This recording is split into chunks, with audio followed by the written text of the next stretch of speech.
Hey everyone, and welcome back to the Movie Mates episode. I am Matthew, of course, joined by my wonderful co-host and best friend. Callum. Hey man, lovely to see you. Sorry, I always laugh when there's a guest here. As you can see by the title, we're joined by our best pal Kash in what is another Riverdale recap. So Kash, how you doing, buddy? I'm good. Hello, Yeah. everyone. It's always a pleasure having you on, buddy. Always a pleasure. And yeah, as you can see by the title, it's another Riverdale recap. Excuse me, voice break there. It's another Riverdale recap. So I'm going to pass over to Callum to explain what this episode is about, and because it's a pretty big episode in Riverdale's history, gents, isn't it? So yeah, off to you, Callum. I am gonna actively struggle here because I am like shivering in my room. Like it's just started snowing in Northern Ireland, and like my room is freezing. Like my hands are shaking.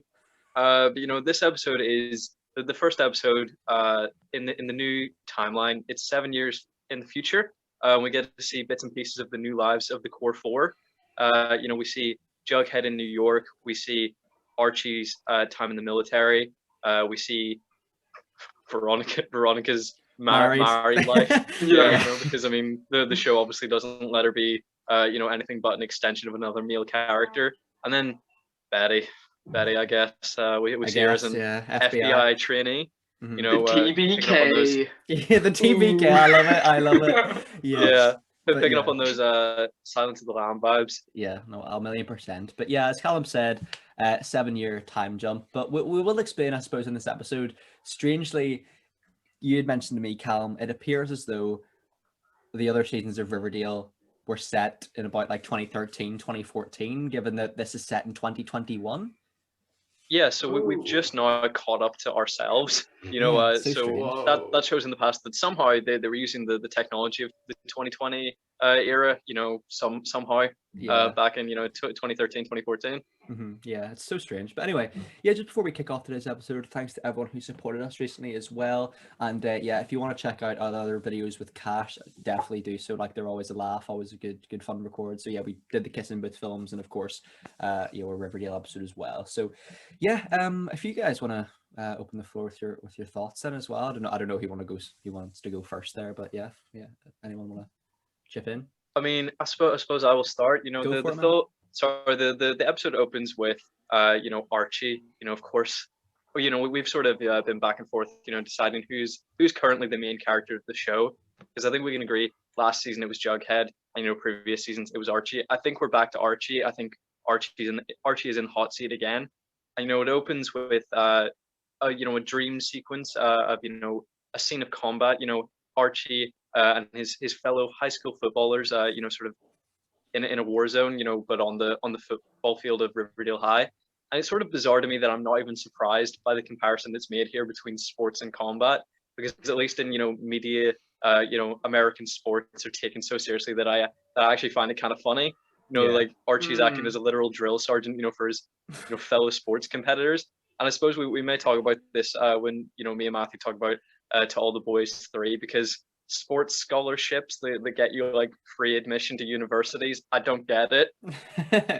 Like, it's one of those things that, like, I think a lot of schools in America do take sports really seriously, and I know Kash, you went to a different school than us too, but in your school was sports taken really seriously? I mean, even more than your school, probably sports was the epitome of like everything in our school.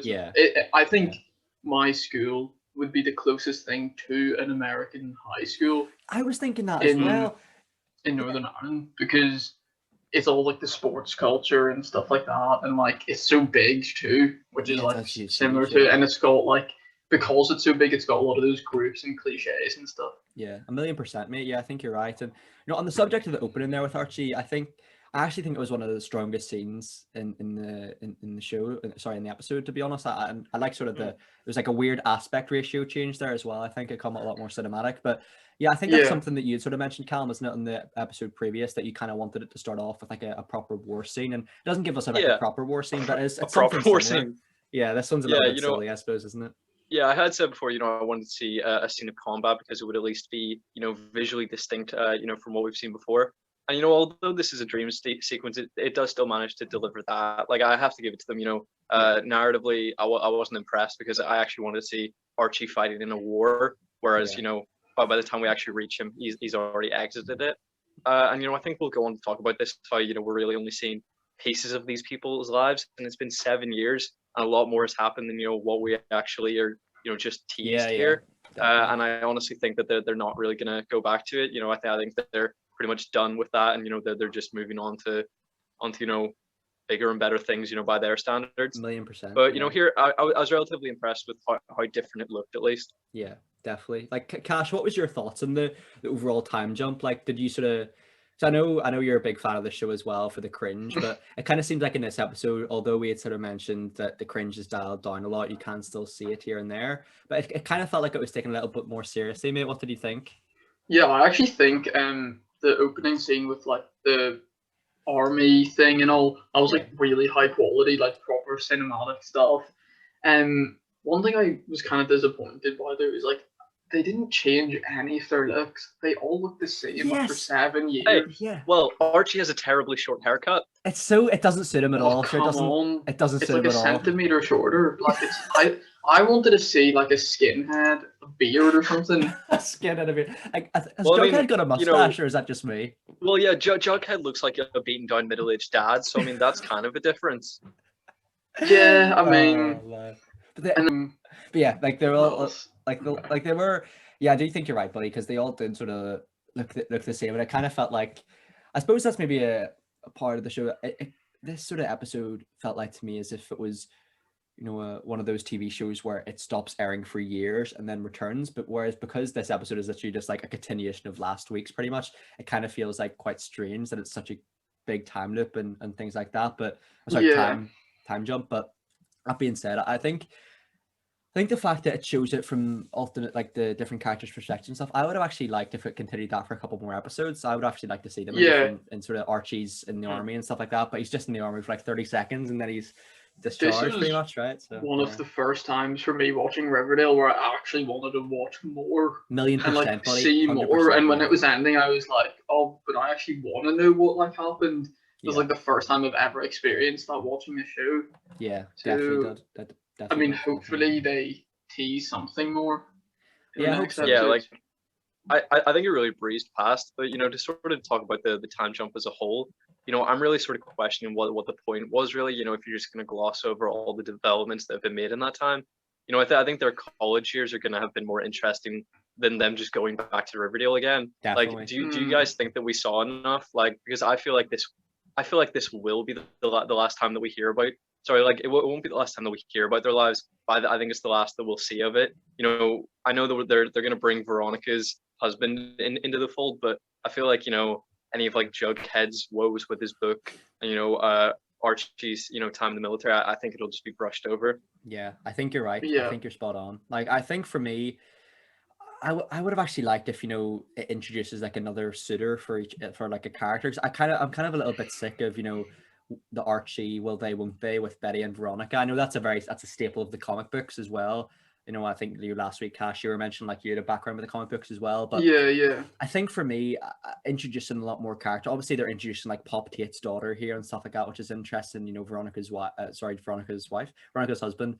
But yeah, I would have loved to just see more time with the characters on their own, because I kind of feel like when they're all together, all their plot lines are just simultaneously diluted. They don't really, do you know what I mean? Like, I want to see more Archie. I want to see more Jughead, more Veronica and Betty. You know what I mean?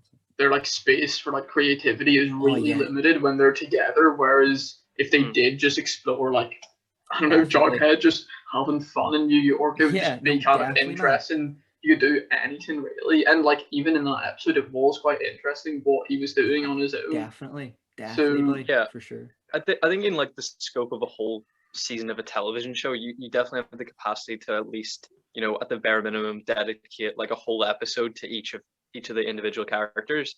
I feel like that payoff would be even greater in their reunion, if like after 4 episodes of just seeing them in isolation, I feel like that would be a grander event to bring them together. But to be fair, then you have to consider the fact that you'd have to endure Betty for 42 minutes by herself. yeah, that's a good point actually. Yeah, I think that would have been much better though, to have like an episode for Archie, Jughead, Betty and Veronica, because like you said, it makes that reunion where they all meet up at Pop so much more special. And I actually really did like the for the most part, like the reunion of Pop Tate's restaurant. Like, I definitely thought they were gonna kill him off. I really did. I thought Pop was dead. I thought he was dead. Did you not hear what happened to Pop Tate? Yeah, I was like, and then he Pop retires. Tate. Yeah. I'm like, for the sake of his health, you know, he's a very old man and he's thankfully getting out of the business. I think everyone should be glad.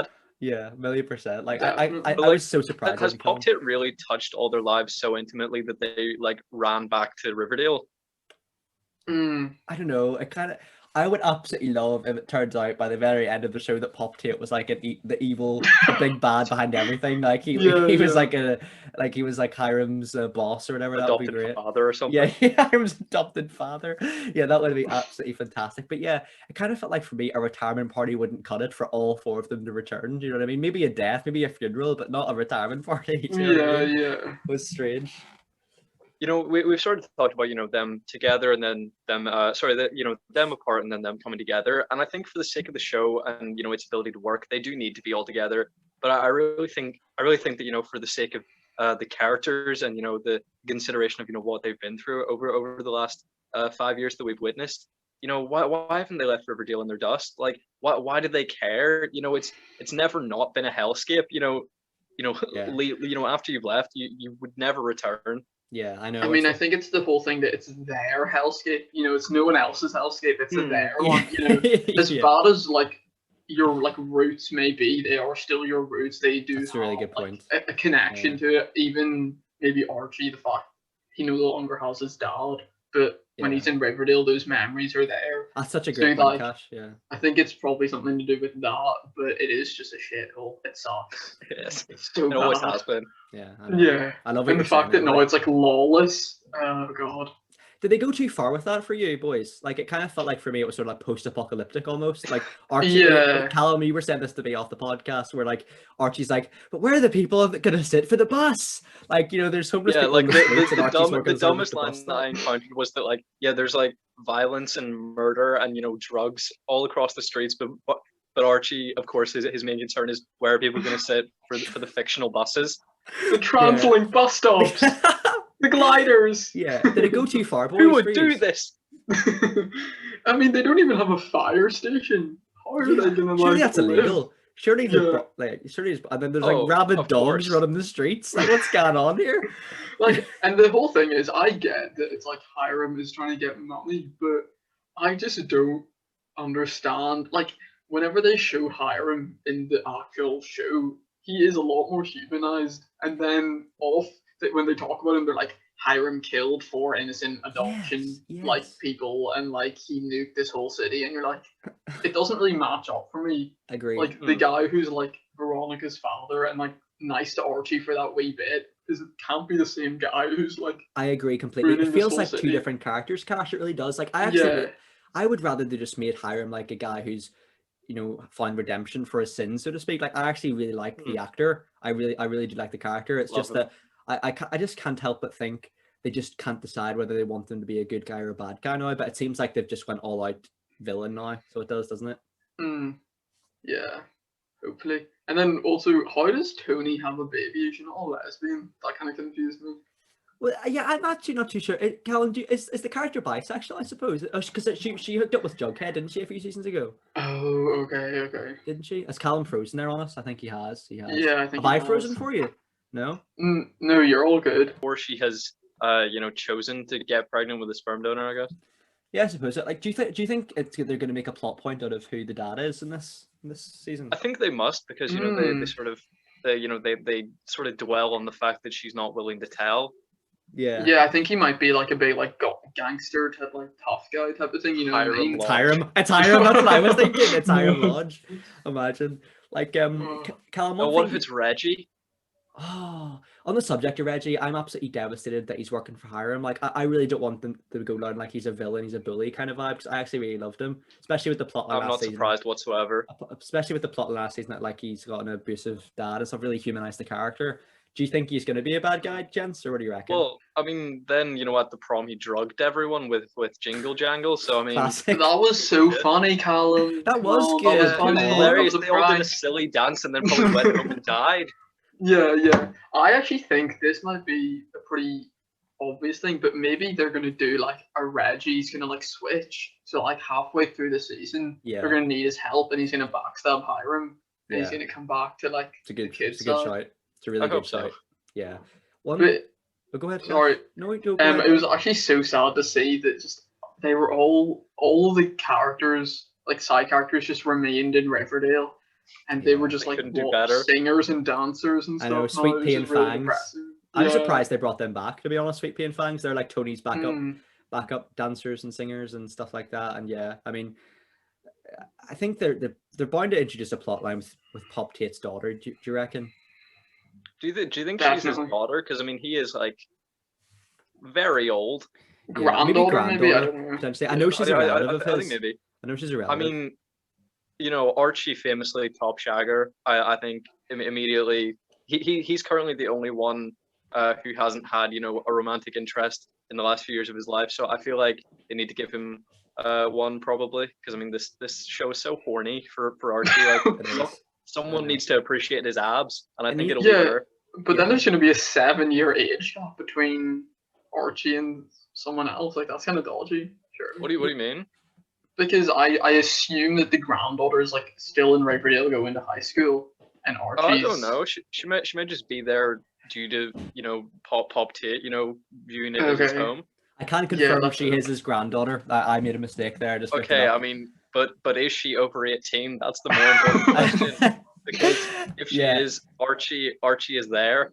Yeah, like in the next episode, Kash, it's been revealed in the trailer that there's a shower scene there, you know, in a classic Riverdale fashion, you know. So you know, it could be interesting. You know, Tabitha's got black hair. Callum, I know we were saying like people were breaking down this Kash, literally people were breaking down this trailer in the comment section. They were just like, yeah, I've slowed down the shower scene. It was Betty all along. It was Betty. I was like, you're looking way too much into this, YouTube commenters. You're looking way too much into this. Yeah. You know what I mean? But no, I hope actually I hope Archie and Tabitha spark a wee romance or something, you know. I think that'd be nice. And I was wondering, you know, of course, you know, we've mentioned that we see bits and pieces of all their lives outside Riverdale. And I was wondering, whose life did you most enjoy seeing? What about you, Kash? See, I find Betty's pretty funny, just because did they really depict the trash bag killer? Oh no, her life was so sad. Like the fact that she's like, oh, I'm going out with my friends for Thai, and then it's just her and her cat. I was like, you know, I despise Betty, and even I was like, oh damn. I'm like, but I mean, how much can she hate her new boyfriend to not rather hang out with him than her cat? Exactly. I don't have any sympathy for Betty anymore. She just sucks. She does straight up suck. Yeah. I have to agree. For me, I really think Betty's was the best. You know, they keep giving her the worst character the most compelling stories. Like, you know, it was dumb, definitely with the TBK, which I imagine is a pun on the BTK. But you know, it is interesting, and you know, I think she'll probably have the most you know, sort of lasting trauma that will actually give her probably some compelling storylines. Yeah. What about you, Matthew? A good question, but I kind of feel like for me, because I'm a big sucker for Archie. That didn't sound right. That didn't sound right at all. I think it sounded just right, Matthew. Just perfect. I'll just say I'm a big Archie fan. God, I can't believe I said that. Archie is probably the one that's most compelling for me, but I think actually, I kind of thought Jughead was quite compelling as well with the new romance with him and I forget her name. I mean, not even much of a romance. He just got played. Yeah. Like he got finessed. Sorry, I was talking about the girl who broke up with him. But yeah, the girl. Oh, she was called Jess. Yeah. Jess, yeah. Not to be weird about it. Jess. You're all right. The girl who slept with him just to read the book. It really reminded me of that episode of The Big Bang Theory where like Sheldon sort of invites like a woman who's like his biggest fan over to his apartment. Like it gave me those kind of vibes. You know what I mean? Yeah, but I mean, surely you're more likely to convince him to read your book just through flattery, not by having sex with him and then admitting that you've tricked him. Like, because then there's you know, because before, you know, it's just a fan reaching out, but then it's a fan reaching out who's also betrayed him and, you know, tricked him into something. So I mean, it just felt very counterproductive. Yeah, she's actively like foiled her own plan there. So, yeah, I think so. Well, I mean, he was going to read the book, but I mean, you know, I suppose had she not tricked him into having sex with her, she wouldn't have been there to help him get rid of the debt collectors. Yeah, so it was all meant to be. All meant to be. She's the one. Yeah. She's the one. I know. Literally, that's literally. But yeah, I mean, do you think by the end of this season we'll have a clear answer as to who will end up together in the show? Like, do you think it's going to be Betty and Jughead back together, and Veronica and Archie, or what do you gents reckon? Cash, what do you think, buddy? Oh, that's a tough one. That's really tough because I don't want it to just go back to like the normal thing. Yeah, I know what you mean, exactly. But at the same time, Betty just doesn't deserve. Betty just deserves to be single, is what I'm saying. And then Jughead and Archie move in together, and then Veronica just lives by herself too. I don't know, something like that. I quite like Veronica though, as well. I do like her, but she's like just better than all of them. So she's too good for them. She's too good for them. Yeah. What about you, Callum? I mean, I don't think her marriage will end by the end of this season, and we're sort of me and you, Matthew, are fairly confident on season 6 being its last. So I mean, I think definitely next season we'll of course if that is the last season, we'll of course know how people end up. But here, no, I don't think we're gonna have any certainty on that, really. Yeah, I agree. Any more remarks from you, gents? Well, I was just gonna put forward the fact that like the apologies, Tony and the other serpents, have been the only ones, of the main cast to really remain in Riverdale. And when you're in a gang that doesn't commit crime, why do you even exist? Like, if you're just a friendship group, why do you need to be under leadership? Like, they just think they're a bunch of cool dudes. I know. They're basically now a trucker committee is what it is. They're the Ice Road truckers. Ice Road truckers. Why does she have to be like, why was she like, and they crowned me Serpent Queen, and I'm like, right, I mean, you mean like you crowned yourself Serpent Queen because Jughead left? Yeah, like it's quite funny. Like, I was kind of liking it, like a friendship group selecting a leader. Like, it's quite a silly concept, isn't it? I think so. Oh, so what do you boys think is happening with the whole Cheryl painting thing? Do you think she's put like a camera in those paintings or something? That's a really good shout, actually. I think, well, from what I read from it, just because Nana Rose is, sort of asking her, like, do you think that you can, recreate the painting of a master? I guess it's a ploy for money, maybe. How is she not dead? How is she not dead? Yeah, and is her mum now dead? Because they were wearing like a mourning outfit thingy. So I don't think so. I mean, her mum said in the last episode that she was going to turn herself into the police. But I mean, now that Riverdale's sort of a lawless place, I don't know how that would really hold up, because I mean, they just have like a shitty, county jail there. I mean, with one sheriff. The police have fucked up. Yeah, if there's one sheriff, I'm sure. Like, from the look of Sheriff Keller, like, no offense, I know he does a bit of boxing, but I feel like Penelope could beat him up. I think anyone could beat him up for sure. Like, in this show, Nana Rose would take him. I think. Like, do you think Nana Rose is evil? Because she's sort of a character that's still hanging around. It kind of feels like to me she's planning something this season. I think that's what it is. So I think Nana Rose is like manipulating Cheryl to do like another master plan. And also, I love the way Archie just doesn't hire anyone to take care of his gym. Just left it in the house. His house is. And why did the Ghoulies still exist? Why did the Ghoulies still exist? They kicked their asses in that drag race. Why did they even still exist? I know, like, I think if it turns out it's like Pop Tate and Nana Rose secretly running Riverdale, that is magical. It's a better twist than the Black Hood, admittedly. The Black Hood, yeah, I know. Or what was it, Griffins and Gargoyles after that? Yeah. Yeah, well, that was shite. So, I don't really know to what extent you guys discussed Hiram, because like my internet cut out, but you sort of mentioned, Matthew, that this is a character that the show seems so uncertain of whether to make him a good guy or a bad guy, a guy that we like or a guy that we despise. And I just wish that they'd shelved him entirely. I don't know how much longer they can do this dance of him committing horrible crimes and then just bantering with people. I feel like it's so done. It's been done for seasons. He was sort of the main antagonist of season 2 and season, I guess season 2, and then sort of not the main antagonist. I mean, he's not. Has he ever been the main antagonist? I guess not. He's sort of always the secondary antagonist, but he's the secondary antagonist in every season since season 2. Like, you've got to know when something's run its course. I think the makers of the show must just love Mark Consuelos too much. Understandable. I think for me, the peak villainy of Hiram was like between season 2 and season 3, when they had caught the Black Hood, so to speak.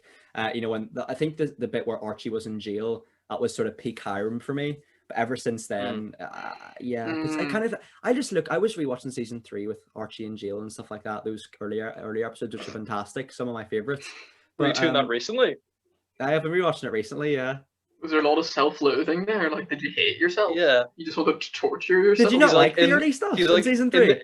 No, but like you're like, in the 2 hours that I'm not at work or university, I'll watch Archie in prison, playing football with Monroe.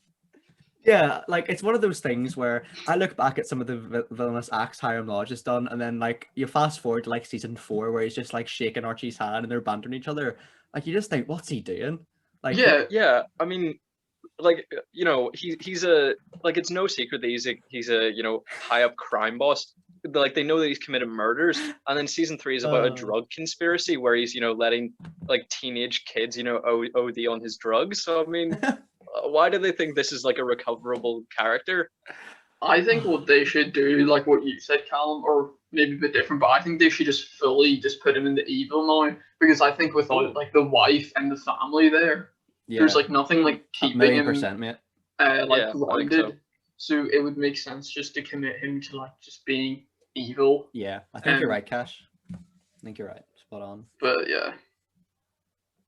I have nothing else on the episode. Do either of you guys? Anything from you, Kash? I don't think so, to be honest. No, and I've got. Kash, are you a note taker, or are you like off the dome? I usually do like to take notes, but this one I was watching on the TV while eating lunch, so the only thing I got down was Tony has a baby but lesbian ? That's a good That's note. it. That's a good note. Well, listen, mate. If you're gonna rate it out of 10, Kash, what would you give it? This is definitely one of the better episodes. So, for like an 8, That's solid. Yeah, I think so. Yeah. I think so. Callum, what about yourself, mate? Yeah, I think it may be the highest quality and lowest cringe episode of Riverdale ever, maybe. And I think structurally it was sound, but I just didn't appreciate the fact that they probably didn't show enough of their lives, But I mean, they have infinite time, however long the show runs, like 7 years is such a long period of time. Like they could flash back to it at any point, and I think that'd be appreciated. So I mean, I think they have time to recover the issues that I had with it. I think it's a very promising opener to this sort of soft reboot of the continuity, really. Yeah. So I really appreciate this episode, and I sort of like to compare Riverdale to the rest of Riverdale. I kind of find myself doing that with a lot of properties. Whenever we talk about the episodes of WandaVision, we're comparing this recent one to the best one. So I mean, I do miss the cringe because that's what made it funny. That's what made it enjoyable.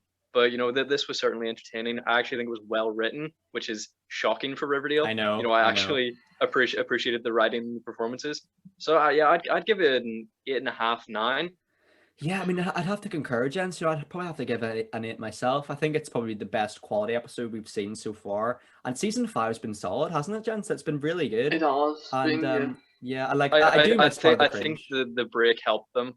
I think so. It helped. That's it. Fine. Like narrow their field of study, I suppose, and help sort of move the season along at a better pace. But yeah, I think it was a very good episode. I wish though we would have saw more of the individual lives, but hey, we might see that in flashbacks or whatever. But yeah, I mean, that wraps up another Riverdale recap. Thanks very much, gents, as well. Thanks very much, Kash, for coming on. Always a pleasure recording with you, buddy. Always Thank a you, Kash. good laugh. Yes, much appreciated, mate. And thank you too. And yeah, hope you guys enjoy today's episode. Our Riverdale playlist is in the playlist section as well, and Timecodes and our email is in the description below. So hope you guys are all safe and well. Hope your family and friends are all safe and well. Take care, everyone, and bye bye. Bye bye. Goodbye.